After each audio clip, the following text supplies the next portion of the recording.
বিসমিল্লাহির রহমানির রহিম। এখন আমি রান্না করব মুরগির মাংস।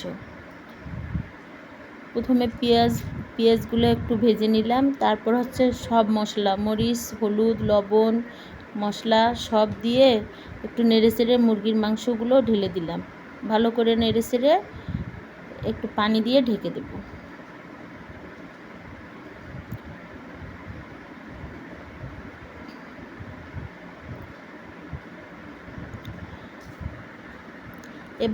এবার আমি তৈরি করব হচ্ছে রুই মাছের ডিমের বড়া।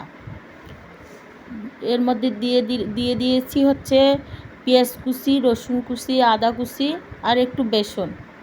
তারপর হচ্ছে মরিচের গুঁড়ো, হলুদের গুঁড়ো, মশলা আর হচ্ছে লবণ স্বাদ মতো।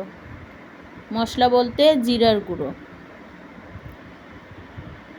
দিয়ে ভালো করে মেখে নিতে হবে।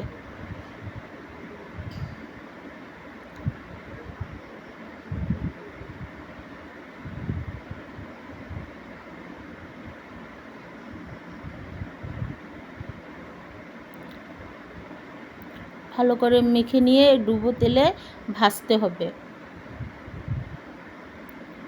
চামচ দিয়ে দিলেও হবে, আবার হাত দিয়ে দিলেও হবে।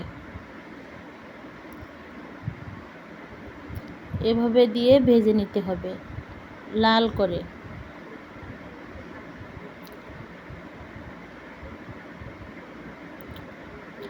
আমার মাছের বড়া ভাজা শেষ। এখন মাছ ভাজলাম। আর হচ্ছে আমি আজকে রান্না করছি গরুর মাংস, তারপর হচ্ছে মুরগির মাংস, তারপরে হচ্ছে মাছের ডিমের বড়া, মাছ ভাজি। আমার ভিডিওটা ভালো লাগলে লাইক, কমেন্ট, শেয়ার করব।